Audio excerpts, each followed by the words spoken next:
ॐ नमो भगवते वासुदेवाय।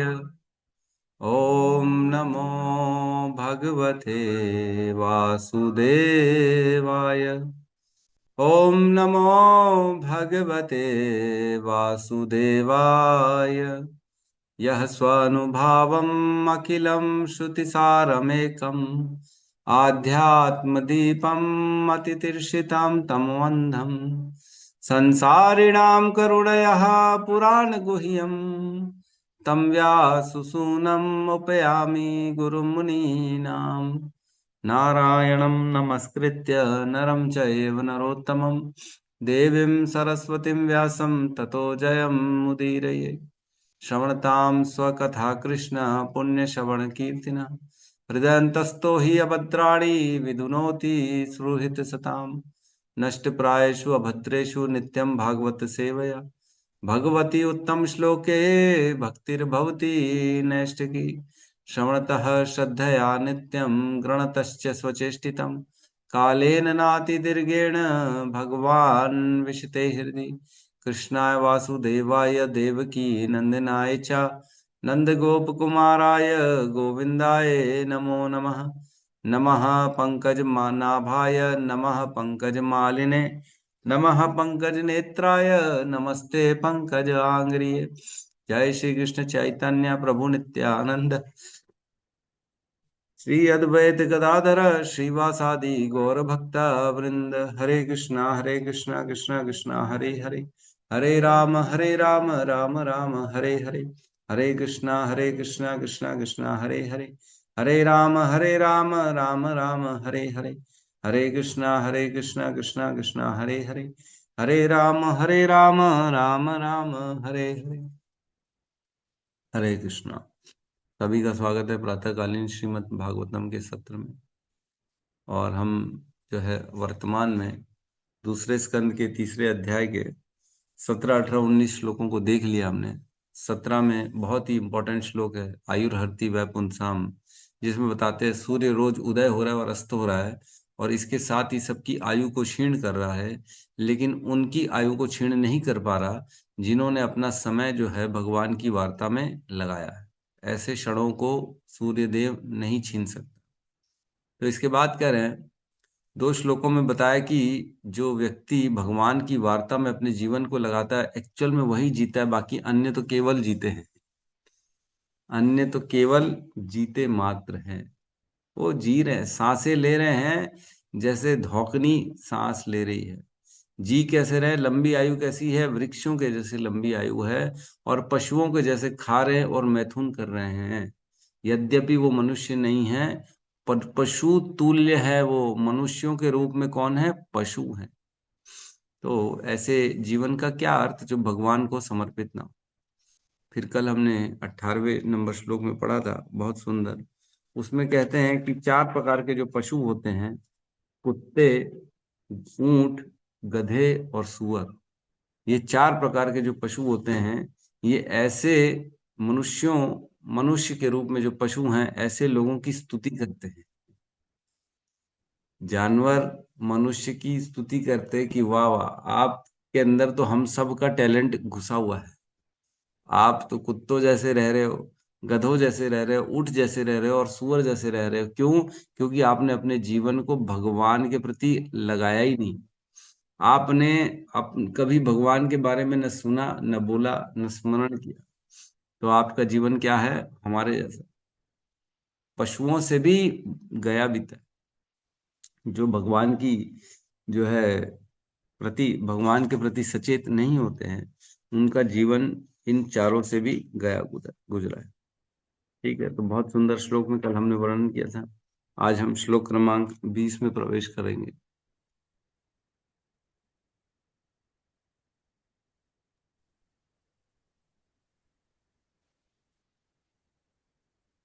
अब 20 से लेके आगे जो है ना, एक एक इंद्रियों के बारे में बताएंगे। कैसे जो है, जो इंद्री भगवान के सेवा में नहीं लग रही है वह इंद्री व्यर्थ है। कृपया म्यूट कर ले सावित्री माता जी, आपके माइक में कुछ डिस्टरबेंस है, वो बहुत टीन टाइट टूट आवाज आती रहती है। हम्म।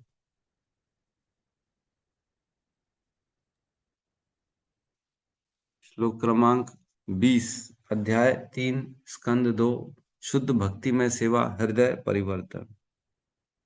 बिरे बतोरु क्रम विक्रमान्ये, बिले बिले बतोरु क्रमान्ये न शृण न शृणवतः कर्णपुटे नरस्य। नाशवतः नरस्य जिह्वा सती दुर्दिरे दाद दार जिह्वा सती दारुरिकेव सूत। जिह्वा सती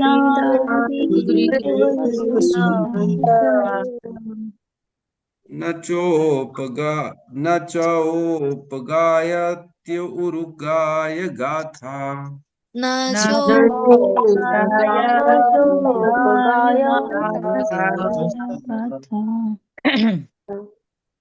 हरे कृष्णा। पीले बतोरो क्रम विक्रमानये, विले बतोरु विक्रमान्ये न श्रेण्वतः कर्णपुटे नरस्य। नाश्रीवतः कर्णपुटे नरस्य जिह्वा सती दार्दुरिकेव सूत।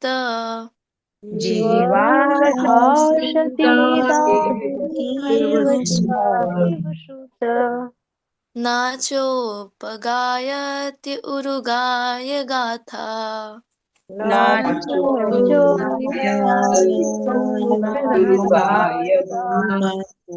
हरे कृष्णा। बिले बतोरु क्रम विक्रममानये, बिले बतोरु विक्रमान्ये नासीदवतः कर्णपुटे नरस्य। नरस्य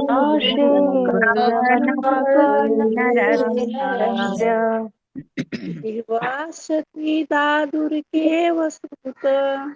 जिह्वा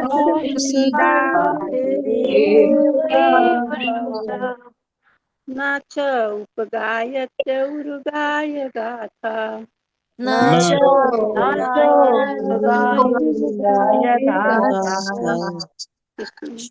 बिले बतोरु क्रम विक्रमान्ये बिले बतोरु क्रमान्ये न श्रीवतः कर्णपुते नरस्य।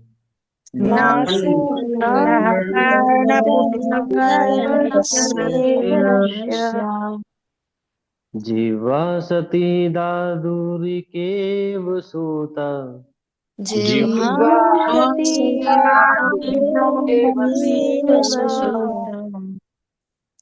न चोपगायत्यु रुगाय गाथा। नाचो गाथा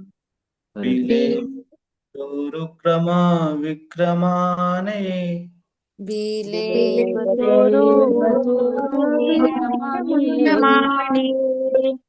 नाशावनतः कर्णपुटे नरस्य। नाश्रीवतः कर्णपुटे नरस्य जिहासति दादुरिकेव सुत। जिह्वा जिह्वाग्निवेदादेवसूता न चोपगायात् गुरुगाय गाथा।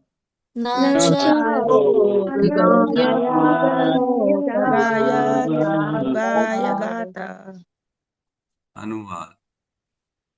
जिसने श्री भगवान के शौर्य तथा अद्भुत कार्यों की कथाएं नहीं सुनी हैं, तथा जिसने श्री भगवान के विषय में गीतों को गाया या उच्च स्वर से उच्चारण नहीं किया है, उसके श्रवण रंध्र मानो सांप के बिल हैं और जीभ मानो मेंढक की जीभ है।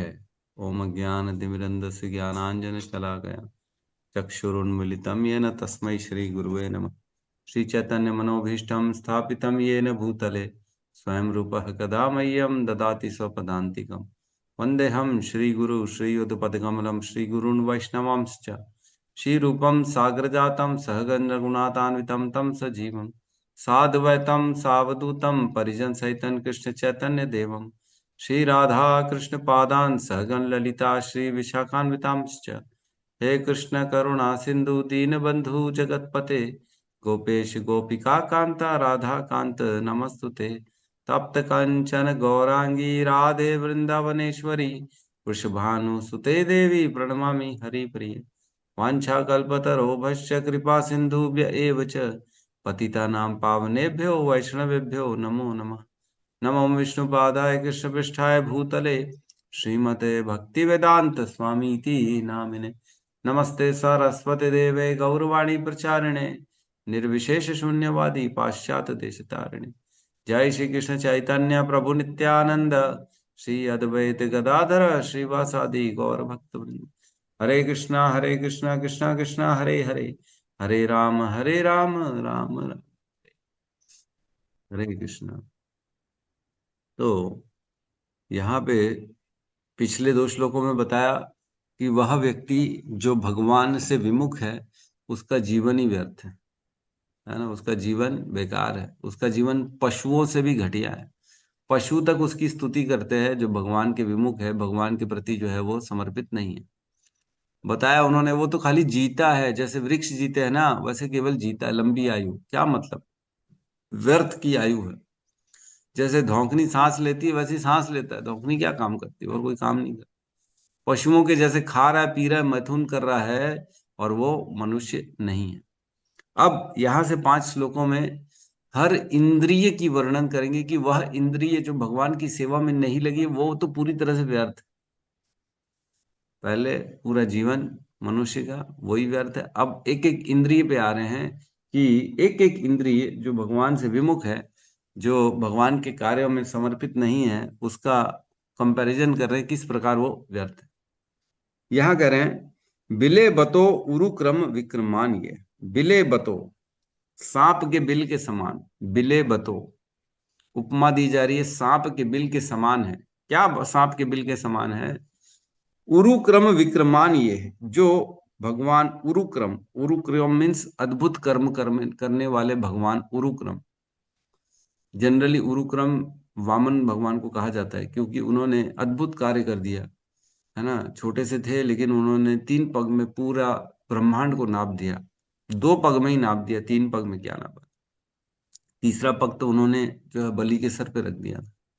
तो उरुक्रम जो अद्भुत कार्य करने वाले भगवान है, विक्रमान उनके शौर्य, उनके कथाएं, उनके शौर्य के बारे में न श्रवणतः जो कभी सुना नहीं है, जिसने कभी भगवान के अद्भुत कार्यों और उनके शौर्य, उनकी लीलाओं के बारे में कभी श्रवण नहीं किया है, कर्ण पुटे नरस्य ऐसे मनुष्य के कान, जो कान है, कान के जो छेदे हैं जिससे आवाज जाती है अंदर, श्रवण पुटे ऐसे व्यक्ति के कान कैसे हैं, है ना, बिले बतौर सांप के बिल के समान है।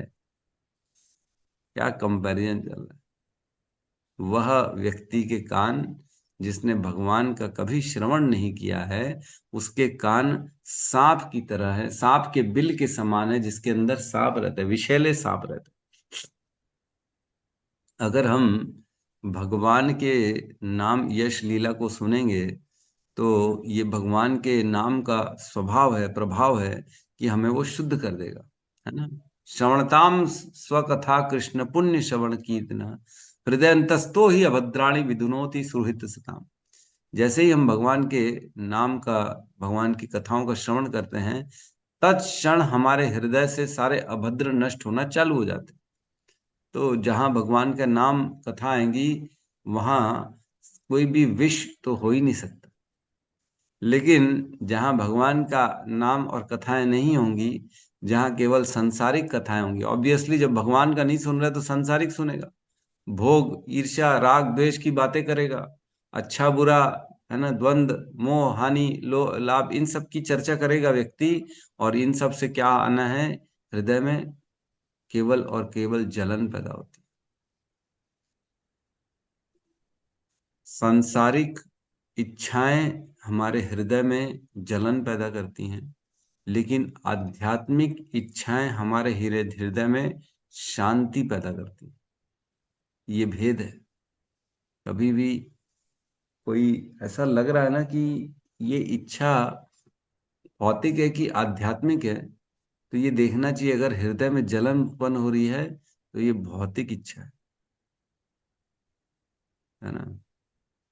लेकिन अगर हृदय में शांति आ रही है तो ये आध्यात्मिक इच्छा है। भेद है दोनों में, है ना।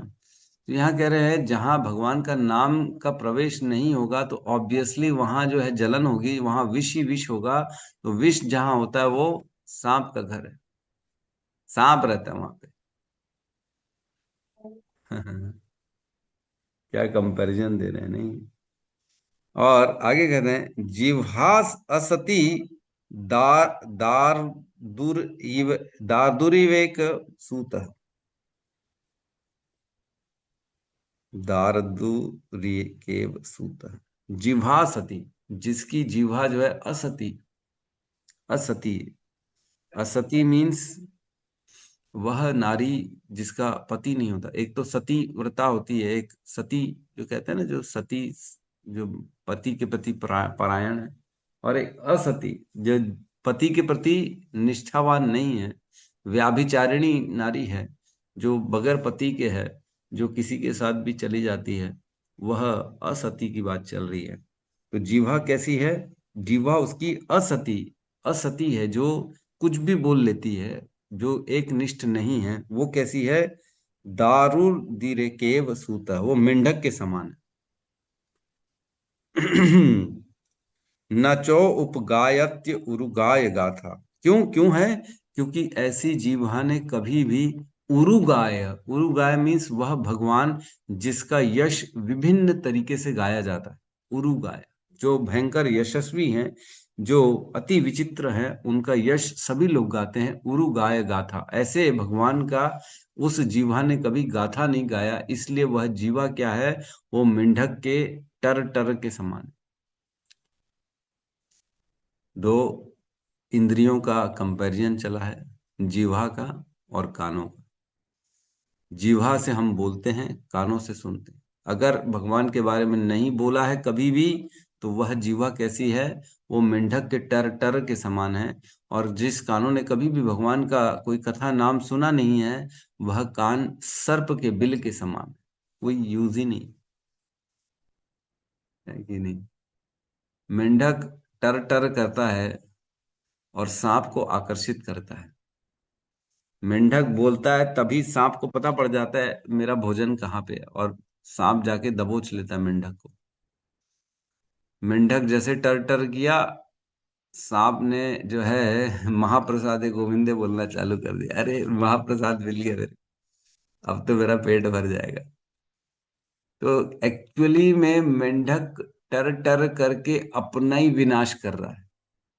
अगर शांति से बैठे तो हो सकता है सांप को पता ना पड़े कहाँ पे है, लेकिन अगर ये टर टर करेगा तो तत्क्षण पता पड़ जाता है सांप को कि मेंढक कहाँ है, और उसी क्षण उसे जाके धर दबोच लेता है। उसी प्रकार जो व्यक्ति भौतिक वार्ताओं में व्यस्त रहते हैं, उन्हें पता ही नहीं पड़ता उनके जीवन में कब काल रूपी सांप आ जाता है और मृत्यु रूप में उनको धर दबोचता है। जो व्यक्ति भौतिक संसारी में ज्यादा लिप्त होते हैं, अकस्मात उन्हें जो है काल आके धर दबोच ले।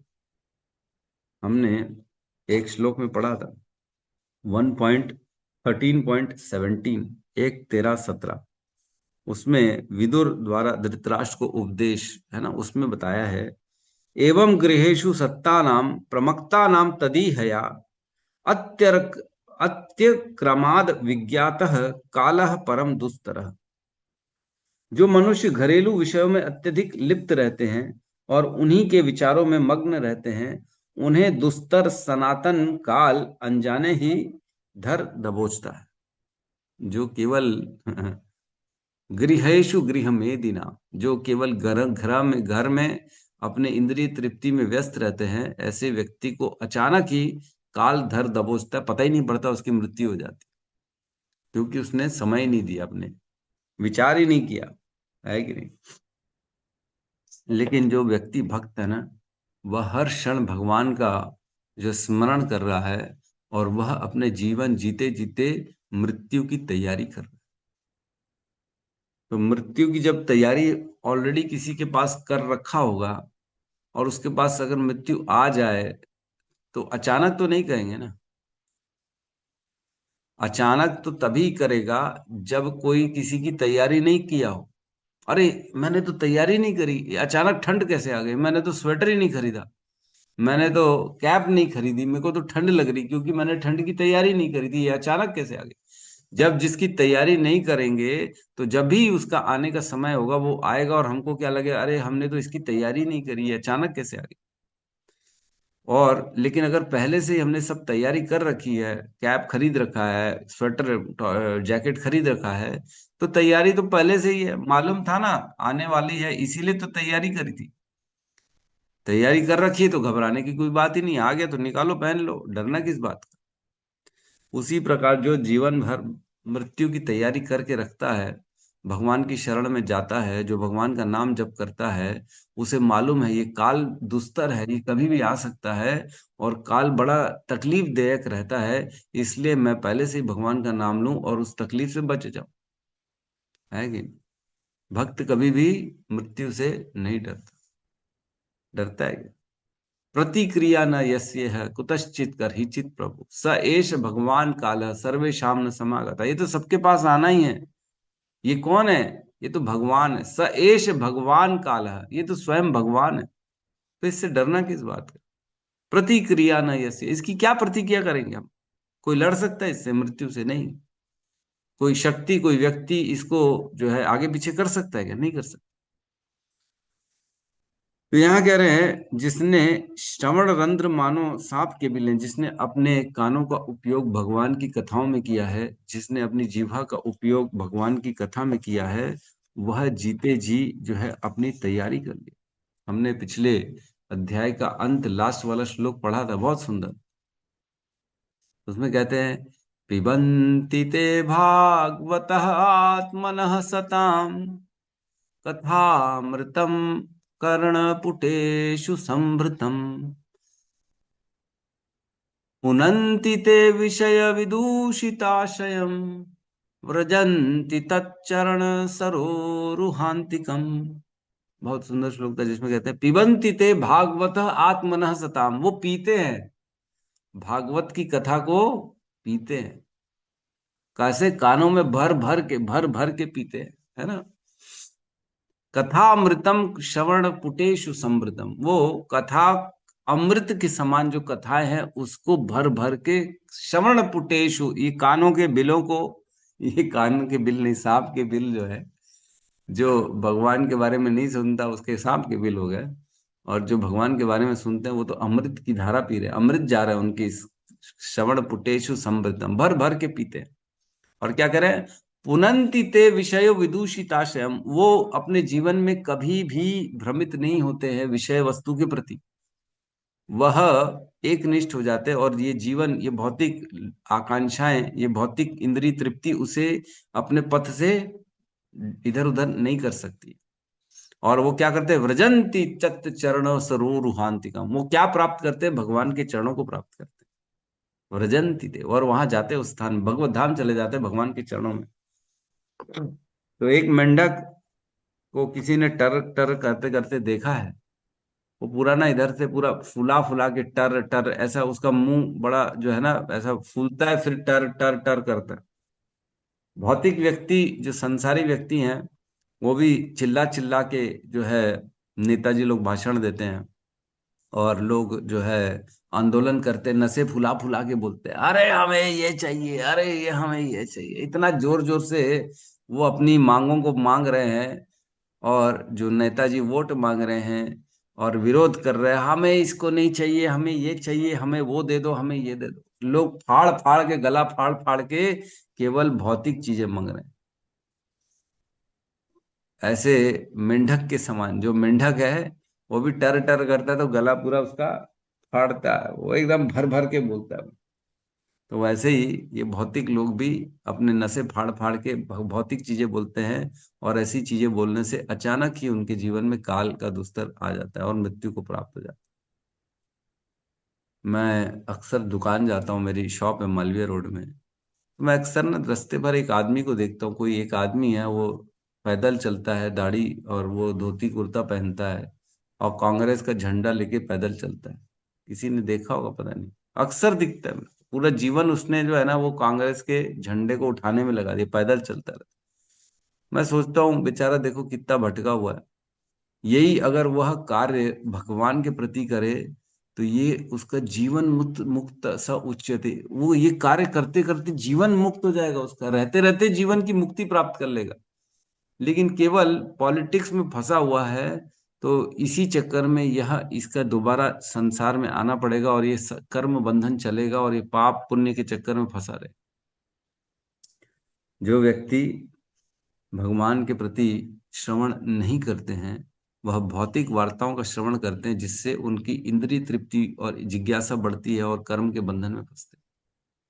लेकिन जो व्यक्ति ऑथोराइज्ड भगवान का ज्ञान का श्रवण करता है, वही मुक्त हो पाता है।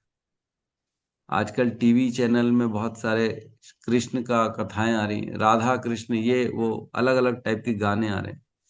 क्या प्रभु जी उसको सुनने से भी हमारे कान जो है वो सांप के बिल नहीं है?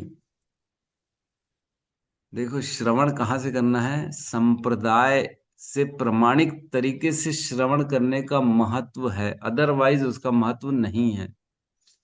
जो भौतिक संसार में वार्ताएं चल रही है ना, जो कुछ भी कुछ दिखा रहे टीवियों में, हैं कृष्ण और राधा हाथ पकड़ के शादी कर लिया उन्होंने, वो घूम रहे, क्या क्या दिखा रहे भगवान ही जाने। ऐसे जो है इसको श्रवण नहीं कहेंगे। ये दिस इज नॉट ऑथेंटिक श्रवण।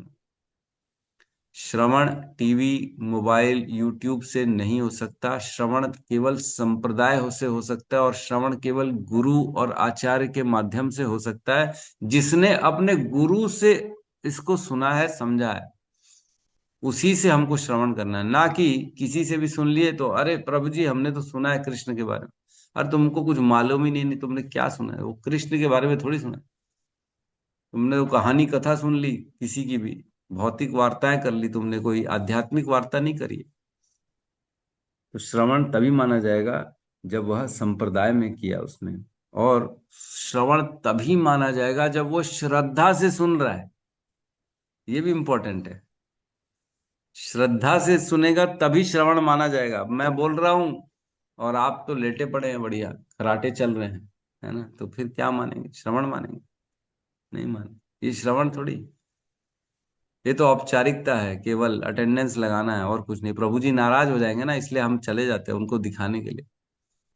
अरे प्रभु जी को कोई क्या जरूरत है क्या यहाँ लोगों को अटेंडेंस की? हमें क्या यहाँ कोई कॉन्टेस्ट चल रहा है क्या कि मेरे यहाँ इतने लोग आ गए तो हम जीत गए? श्रवण हमें अपने उद्धार के लिए करना है, ना कि गुरु जी को प्रसन्न करने के लिए, है ना। हमारे गुरु जी बोलते हैं ना, आया करो सुना करो, इसलिए हम चले जाते हैं। वीडियो ऑन नहीं करते हैं क्योंकि हमें अपना काम रहता है, तो हम अपना काम करते हैं और वो अपना काम करते हैं। वो अपना काम बोलते रहते हैं और हम अपना काम अपने करते रहते हैं, हम सुनते नहीं, अपना काम करते हैं। तो दोनों का काम हो जाता है ना, वो भी खुश हम भी खुश। लेकिन श्रवण तो हुआ ही नहीं, जो उद्देश्य है वो तो हुआ ही नहीं। एक बार मेरे ख्याल से हिज होलीनेस गोपाल कृष्ण गोस्वामी महाराज की बात है, कथा कंप्लीट हो गई, लेक्चर पूरा हो गया 1-1.5 घंटे का। उसके बाद एक शिष्य आता है अपने बच्चे को लेके, बोलता है गुरु जी इसके सर पे हाथ रख दो, इस पे कृपा कर दो, आशीर्वाद दो इसे। तो परम पूज्य गोपाल कृष्ण गोस्वामी महाराज बोलते हैं अब कृपा ओवर हो चुकी, कृपा खत्म हो गई, 1-1.5 घंटे से बट रही थी मेरी कृपा, जब तक मैं बोला तब तक कृपा बट रही थी, तुमने कृपा ग्रहण नहीं की, अब हाथ रखने से कुछ थोड़ी होगा। वैष्णवों की वाणी से जीवन में परिवर्तन आता है, ना कि हाथ रखने से। वैष्णवों की वाणी को जीवन में उतारना है, ना कि उनके पैर को छू लिए तो बस अरे कृपा मिल गई हमारे को, हमने जो, अब वो क्या करेगा बेचारा वैष्णव, क्या कर लेगा? कुछ नहीं करेगा। तो एक श्लोक बड़ा सुंदर कल मैं पढ़ रहा था, उसमें आता है, अपूर्वः कोऽपि केशो अयम विद्याय, नहीं ऐसा नहीं पड़ेगा, ये ऐसा है, अपूर्वः कोऽपि केशो अयम विद्याय तव भारती व्ययतो वृद्धिम आयाति क्षयम आयाति संचयात। कह रहे हैं जो ये कोश है, कोश कौन सा है? जिसमें भगवान की कथाएं होती हैं। हे सरस्वती देवी, आपका ये ज्ञान का कोश अभूतपूर्वक है, ऐसा पहले कोई न था, न है, न होगा। क्योंकि यह कोश जब खर्च करते हैं तब बढ़ता है, जब इकट्ठा करते हैं तब क्षय को प्राप्त होता है। हे सरस्वती देवी, यह कोश मीन्स यह हमारी बुद्धि का जो स्टोर करने की जो कैपेसिटी है, वहां पे हम जितना कोशिश करते हैं इसको जमा करके रखें भगवान की कथाओं का, उतना ये क्षय हो जाती, खत्म हो जाती। और जितना हम भगवान की कथाओं का इसका प्रदान करते, बांटते लोगों में, इसको भी इसको भी इसको भी बांटेंगे, उतना ये बढ़ता चला जाए। ऐसा ना पहले कभी हुआ है, ना होगा, ना है, ना कभी था, ना है, ना होगा। भगवान के कथाओं का, भगवान के ज्ञान का जितना हम सोचते कि मैं ही अकेला सुन लूं और मैं ही भगवत प्राप्ति कर लूंगा, तो ये कंजूसी में व्यक्ति जो है ना उसको खत्म कर देता है। लेकिन जितना हम इसके भगवान की कथाओं को बांटते हैं, उतना ये बढ़ता चला जाता है, बढ़ता चला जाता है। वाह, सत्यम प्रभु ने इसका डाल दिया, मैं ढूंढ रहा था कहाँ से आया है। तो ये कह रहे हैं, अपूर्वः को अपि कोशो अयम विद्यते तव भारती व्ययतो वृद्धिम आयाति क्षयम आयाति संचयात। यह खजाना अनोखा है जो दूसरों को देने व्यय करने पर बढ़ता है और अपने पास सहेज कर रखने संचय करने पर घटता है। कौन सा खजाना? भगवान की कथाओं का खजाना। जो जितना सोचेगा मैं इकट्ठे कर लूं, चुपचाप अकेले अकेले भक्ति कर लूं, प्रभु पता ही नहीं पड़ेगा किसी को, बांटते ही नहीं है ना अपन, अपन अपने आप भगवत धाम चले जाएंगे, तो ये घटेगा। और जितना बांटेंगे उतना बढ़ेगा, है कि नहीं अनोखा? तो हमें इसको बांटना है, जितना बांटेंगे उतनी भगवान की कृपा मिलेगी। चतुर्श्लोकी भगवत गीता 10.8, 9, 10, 11, इसमें भगवान कहते हैं, अहम सर्वस्य प्रभवो मतः सर्वम प्रवर्ते इति मत्वा भजन्ते माम बुधा भाव समन्विता। जो जानता है कि मैं पूरे संसार का स्वामी हूं, इस आध्यात्मिक और भौतिक जगत का स्वामी हूं, वह बुद्धि से मेरी पूजा में लगता है। फिर क्या करता है वो, क्या कहते हैं 9 में कहते हैं कि मच्चित्ता मद्गत प्राणा बोधयंतस परस्परम कथयंतश्च माम नित्यम तुष्यंती च रमंती च। जब वो जान जाता है कि मैं ही पूरे स्वामी हूं, तो क्या करते हैं वो लोग अपना प्राण मुझे दे देते हैं, अपना चित्त मुझे दे देते हैं, और मेरे बारे में बातें करते हैं, मेरे बारे में ही कथाएं करते हैं, और उसी में आनंद विभोर हो जाते हैं। जो भक्त भगवान को जान जाता है कि यही भगवान है, फिर उनकी कथाओं में वो अपने आप को लगा देता है। तो ऐसा भक्त जब भगवान की कथाओं में लगा देता है अपने आप को, तो भगवान क्या कहते हैं, येषाम सतत युक्ता नाम भजताम प्रीति पूर्वकम ददामि बुद्धि योगम तम येन माम उपयंति थे। जो ऐसे मुझे प्रीति पूर्वक मेरी भक्ति में लगता है, पूजा करता है, मेरी एकदम प्रेम करता है मेरे से, येषाम सतत युक्ता नाम, हमेशा ऑलवेज भजताम प्रीति पूर्वकम, मेरे भजन कर रहा है, मेरी भक्ति में कर रहा है, प्रीति पूर्वकम लगा हुआ है, तो क्या करें, ददामि बुद्धि योगम तम येन माम उपयंति थे, उसे मैं क्या करता हूं, बुद्धि प्रदान कर देता हूं, जिससे वो मुझ तक पहुंच पाता है। फिर कहते हैं 11 में, एषाम एव अनुकंपार्थम अहम अज्ञान जमः तमः नाशयामि आत्म भावोस्तो ज्ञान दीपेन भास्वता। ऐसे व्यक्ति को जिसे मैं बुद्धि दे देता हूं, उस पे और कृपा करता हूं, तेषाम एव अनुकंपार्थम, मैं अपनी अनुकंपा करता हूं उसके ऊपर। अहम अज्ञान जमह तमः, उसके अज्ञान का पूरा नाश कर देता हूं। उसके अब हृदय में कोई अज्ञान नहीं रहेगा, है ना। ज्ञान दीपेन भास्वता, उसके हृदय में ज्ञान का दीपक प्रज्वलित कर देता हूं, ताकि वो मुझे समझ सके, मेरे ज्ञान को समझ सके, मुझे तत्व से जान सके और मुझ तक आ सके। ये भगवान करते हैं जो भगवान की कथाओं में लगते। नारद जी ने पूछा, भगवान आप रहते कहाँ हो? तो भगवान कहते हैं, नाम वासांसी वैकुंठे योगी नाम हृदय शवा, यत्र गायन्ति मद भक्ता तत्र तिष्ठामि नारद। हे नारद, मैं वहां रहता हूं, मैं वैकुंठ में नहीं रहता हूं, मैं योगियों के हृदय में नहीं रहता हूं। योगी योगी नाम हृदय शवा, यत्र गायन्ति मद भक्ता, जहां मेरे भक्त मेरी कथाएं करते हैं, मेरी कथाओं को सुनते हैं, कि मेरी कथाओं को बोलते हैं, तत्र तिष्ठामि नारद, वही रहता हूं और कहीं नहीं रहता। तो जो जीव भगवान की कथा कर रही है वही सार्थक है, जो कान भगवान की कथाओं का श्रवण करने हैं वही सार्थक है। बाकी सब कुछ केवल और केवल व्यर्थ है। वह जीव जो भगवान का नाम कभी उच्चारण नहीं करती, वो कैसी है? वो मेंढक के समान है। और जो कान भगवान का श्रवण नहीं करते, वो कैसे है? वो केवल सांप के बिल के समान। सोचो, मात्र सुनने से हमारा उद्धार हो सकता है, मात्र सुनने से हम भगवत धाम जा सकते हैं, और मात्र सुनने से हम नरक भी जा सकते हैं। दोनों में सुनना है। एक में हम भगवान की कथा सुनते हैं तो हम भगवत धाम जा सकते हैं, और एक में जब भौतिक वार्ताएं सुनते हैं, चुगली चपट्टी सुनते हैं, किसी की निंदा द्वेष राग इत्यादि भोगों के प्रति आसक्ति का अगर श्रवण करते हैं, तो हम नरक में चले जाते हैं, है कि नहीं? तुलसीदास जी कहते हैं, पर निंदा किए ते आवत नहीं कुछ हाथ, मूर्ख पर्वत पाप का ले चल अपने साथ। अगर किसी की निंदा कर रहे हैं, पर निंदा किए ते आवत नहीं कुछ हाथ, क्या हाथ आएगा तुम्हारे? किसी की बातें कर रहे, किसी के घर में ये हो गया, कोई किसी को प्रॉब्लम हो गई, किसी की बहू ने जो है सास की पिटाई कर डाली, तो वही बातें चल रही पूरा दिन। अरे मालूम है उसकी सास को पिटाई हो गई उसकी बहू ने पिटाई कर दी, या किसी सास ने किसी की बहू की पिटाई कर दी, या कोई और कांड हो गया किसी के घर में, तो वही चर्चाएं चल रही है। और लोग अपने आप को क्या बड़ा ऐसा समझते हैं कि नेटवर्क मेरा सबसे ज्यादा, देखो मेरे पास इंफॉर्मेशन सबसे पहले आ गई। तेरे को मालूम है? मैं बताता हूँ। क्या तेरे को मालूम? कुछ तेरे को मालूम नहीं रहता। तू तो केवल भक्ति कर, मैं बताता हूँ संसार में क्या हो रहा है क्या नहीं हो रहा है। अरे प्रभु, हमको तो सुनना ही नहीं है, हम क्या करें? तो जितना संसारी बातें करेंगे उतना विष हमारे कानों में जाएगा। क्यों? क्योंकि ये पाप ही तो है, और क्या। भोगों के प्रति अगर हम बातें कर रहे हैं, चाहे किसी की निंदा चुगली कर रहे हैं, तो ये विष ही तो है, पाप ही तो है।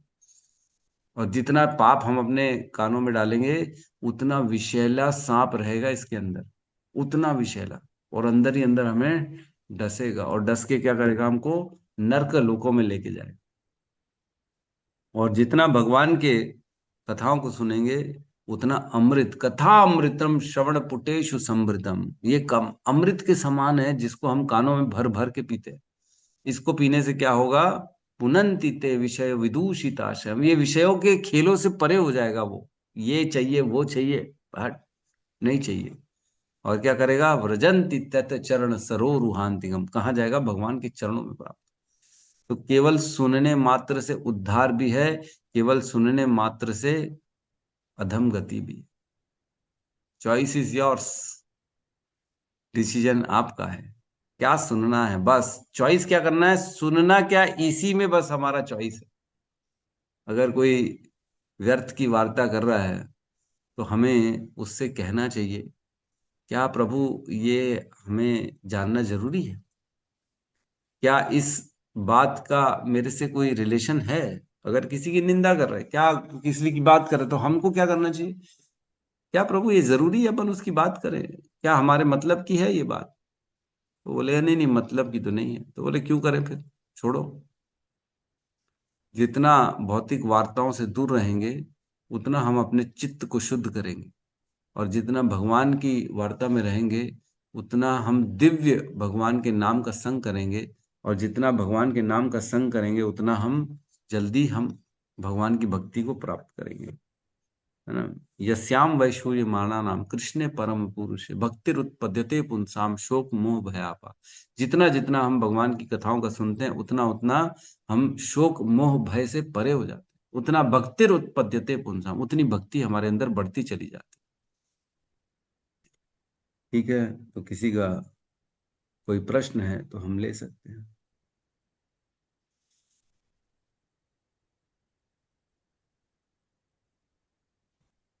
मतलब जिसने जिह्वा का उपयोग भगवान का नाम में नहीं किया है उसकी जिह्वा व्यर्थ है।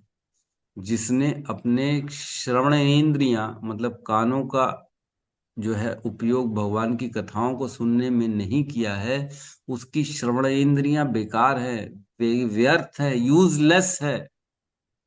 क्योंकि ऐसे यूज का क्या फायदा जिसके यूज से हम अधोगति को चले जाए, हैं? हमको नर्क जाना पड़े, ऐसे यूज करने का क्या फायदा। यूज तो उसे कहेंगे ना जिससे हमारा भला हो, उद्धार हो। भगवान का नाम सुन के हम अपना उद्धार कर सकते हैं। यस सो मधुर प्रभु कहिए।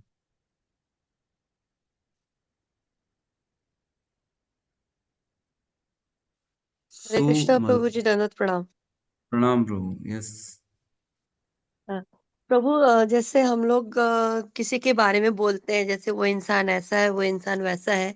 अगर हम उसके कर्मों से निंदा कर रहे हैं, उस इंसान से अगर निंदा नहीं कर रहे हैं, तो क्या वो गलत है प्रभु जी? और वो जैसे मान के चलिए हमने उनके बारे में कहा कि वो इस तरीके से कार्य करता है, वो ऐसा है, वैसा है। हम बस उसके कर्मों की निंदा कर रहे हैं, उसकी जो और अंदर से हम उसके लिए अच्छे ब्लेसिंग्स रख रहे हैं कि उनको कृष्ण की भक्ति प्रदान हो, वो सतपथ पर जाए। तो क्या ये सोचना क्या सही है प्रभु जी?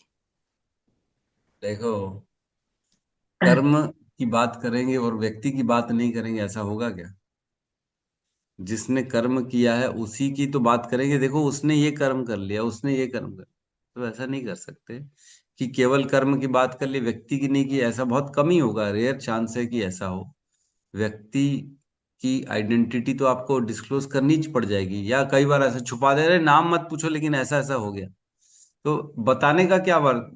औचित्य क्या है। अगर किसी ने गलत कर दिया है तो आप उसके गलत कर्मों की अगर बाजार में ढिंढोरा पीट रहे तो उससे मिलना क्या, लाभ है क्या कोई हमारा, क्या प्राप्त होने वाला है हमारे को। अगर कुछ प्राप्त हो रहा है तब बात अलग है, लेकिन जब कोई प्राप्ति नहीं हो रहा है तो हम ऐसी चर्चा क्यों करें। अगर उद्देश्य उस चर्चा का ये है कि हमसे ये गलती ना हो तब तो ठीक है। अरे प्रभु ऐसी गलती हो गई थी एक प्रभु जी से, तो आप ध्यान रखिएगा ऐसा हमसे ना हो जाए, तब तो ठीक है। या फिर प्रभु जी देखो वो थोड़ा गलत कर रहा है, आप समझाओ उसको, उद्देश्य क्या है उसको ठीक करना, तब तो ठीक है।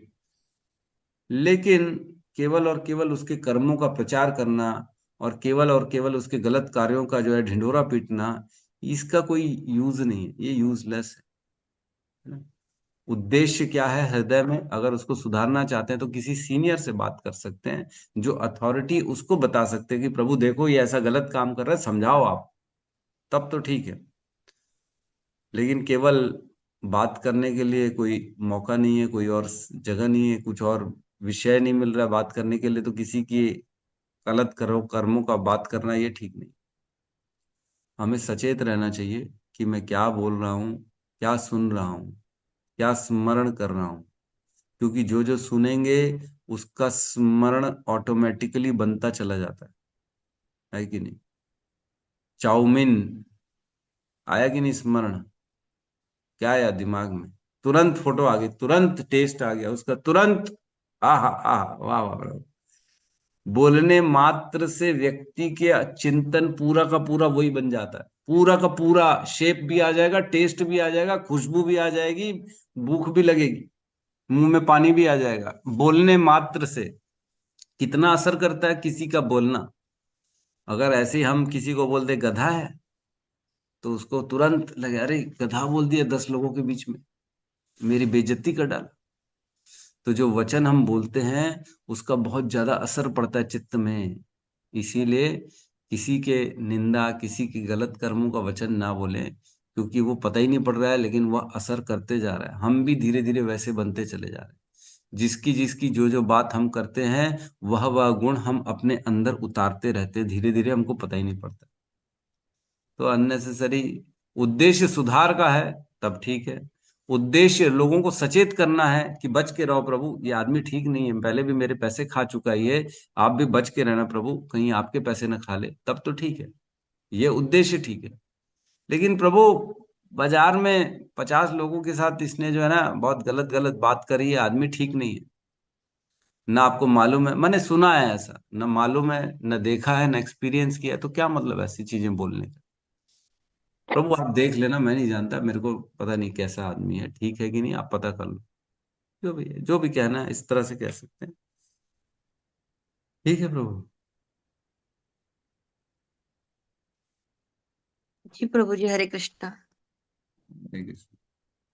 हरे कृष्णा प्रभु जी, दंडवत प्रणाम। प्रणाम माता जी, प्रभु जय। जी, प्रभु जी, इतना सुनने के बाद भी नहीं चाहते हुए भी कभी कभार हमारे मुंह से निकल जाता है किसी के बारे में भला बुरा हो ही जाता है प्रभु जी, मेरे से हो जाता है।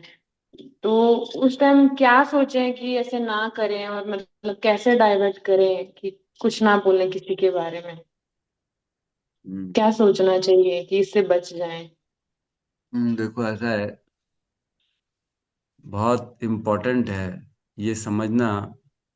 पहले तो धीरे धीरे, ये धीरे धीरे आएगा, जब हम ये समझेंगे कि ना मैं ये इस जीवन में आया क्यों, मुझे ये जीवन क्यों मिला है, तब हम पता करेंगे, जब गहराई में जाएंगे, तब ये जीवन केवल और केवल जो मैंने सुख दुख जो किए, जो कर्म किए, उसको सहने के लिए ये जीवन मिला है।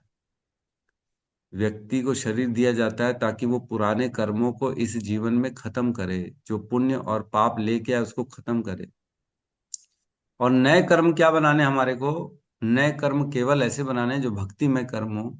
अन्य अन्य कर्मों को अगर संसारिक भौतिक चीजों में अगर हमने कर्म किया, तो ये नए कर्म बनाएगा जिसको फिर भोगना पड़ेगा। तो सहनशील बनना पड़ेगा, हर चीज को सहना पड़ेगा, चाहे सुख हो चाहे दुख हो। क्रोध कभी नहीं आना चाहिए। क्रोध आएगा तो रिएक्शन दे देंगे हम, और क्रोध का रिएक्शन देंगे तो क्या होगा, फिर नया कर्म बन जाएगा, फिर सहने, फिर भोगने के लिए आना पड़ेगा। बड़ी सुंदर एक मैं कथा सुन रहा था। भौतिक एक बेचारा साधु था। साधु, साधु, अब वो तो घर बार से छोड़ा हुआ है, उसने वैरागी है, सन्यासी है, लेकिन उसके हृदय में इच्छा हुई कि मैं जो है, महाकुंभ होने वाला है, उसमें सबको खाना खिलाऊं, सभी संतों महात्माओं को मैं प्रसाद पवाऊं, भोजन बनाऊं बहुत शानदार और सबको पवाऊं, ये उसकी इच्छा हुई। तो उस इच्छा से उसने क्या किया, पैसे इकट्ठे करने चालू किए। जो सन्यासी का डंडा होता है ना, उस डंडे में उसने एक छेदा बनवा दिया और उसमें सारे पैसे उसने इकट्ठे करने चालू किए। जहां जाए उसको जो दीक्षा मिले, जो भिक्षा मिले, इसी अभिलाषा से जोड़ता गया, जोड़ता गया। अंतोदगत्वा बहुत टाइम के बाद इकट्ठे कर करके जब उसमें काफी पैसा आ गया, सोना भी भरता था, कोई सोना देता था, कोई चांदी देता था, सब दान दक्षिणा उसमें भर देता।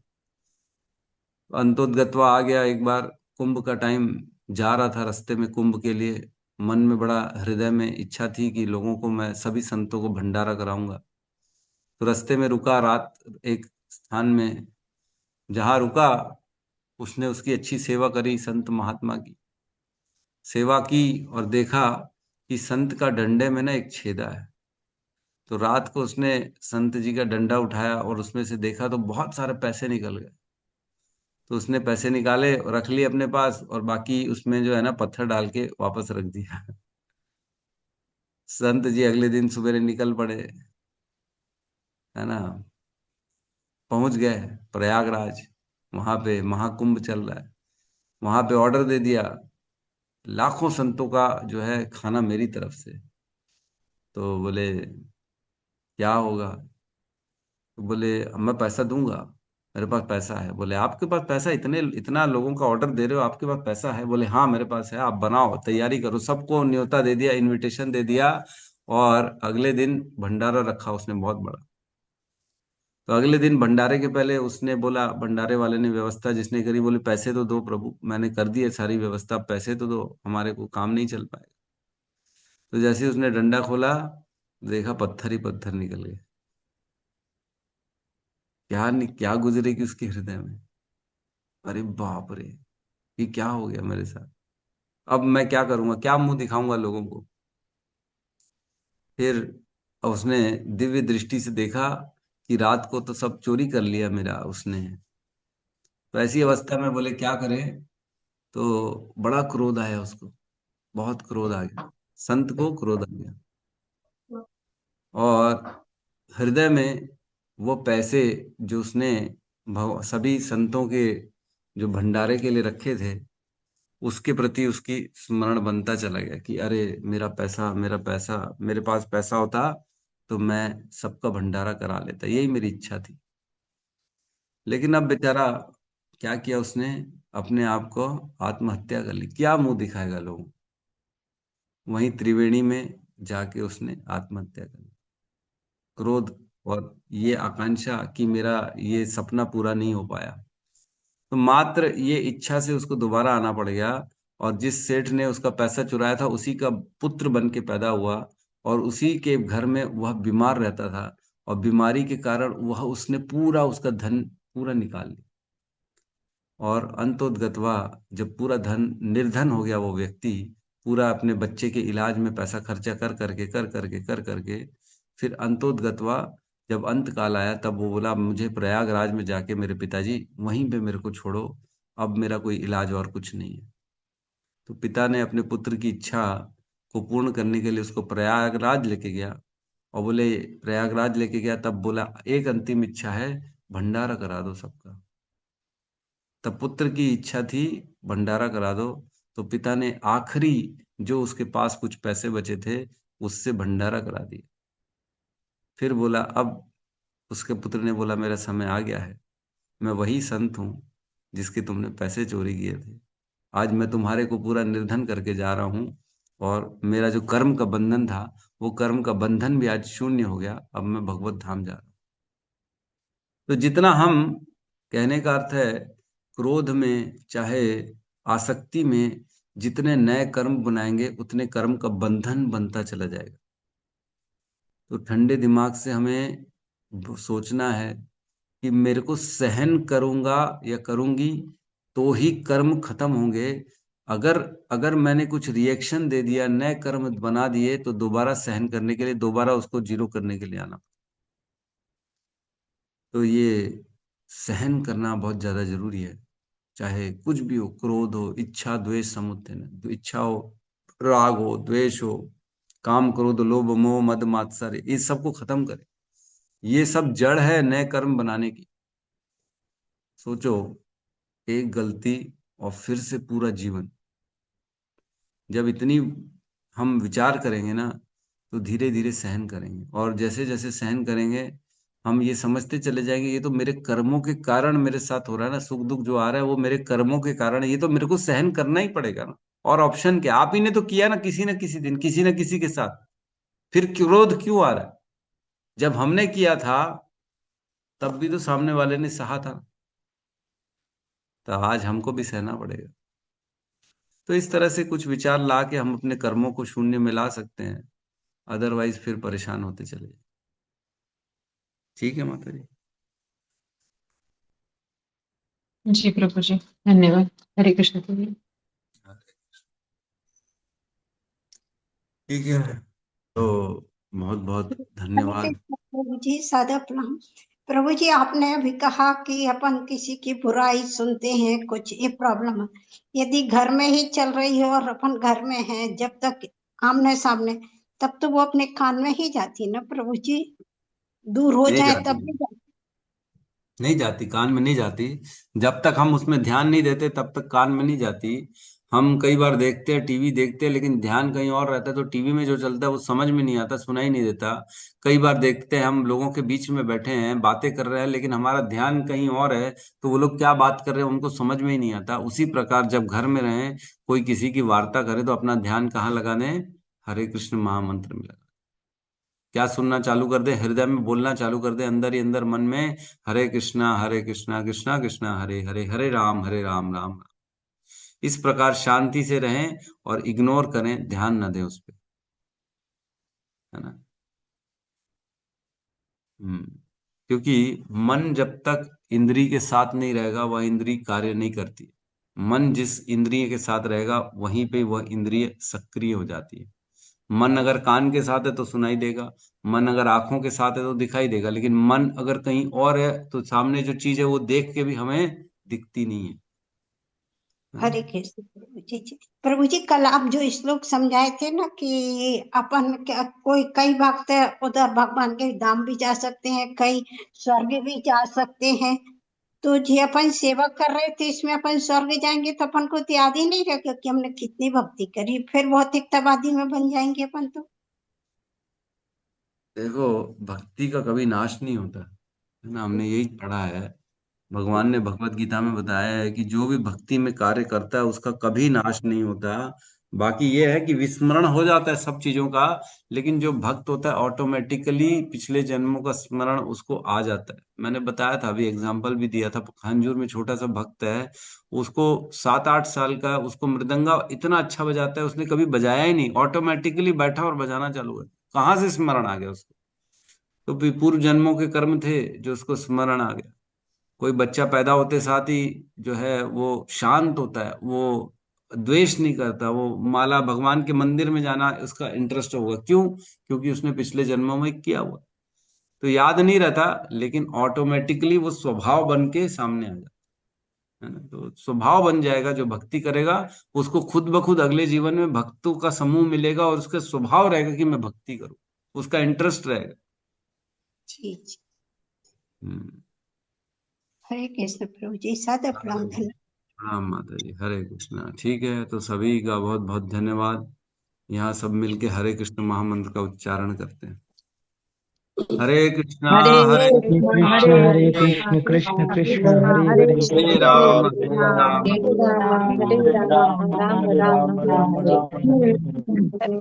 ग्रंथराज श्रीमद् भागवतम की जय, समस्त भक्त वृंद की जय, जय जगत गुरु श्री प्रभुपाद की जय, जय निताई गौर प्रेमानंदे, हरि हरि बोल।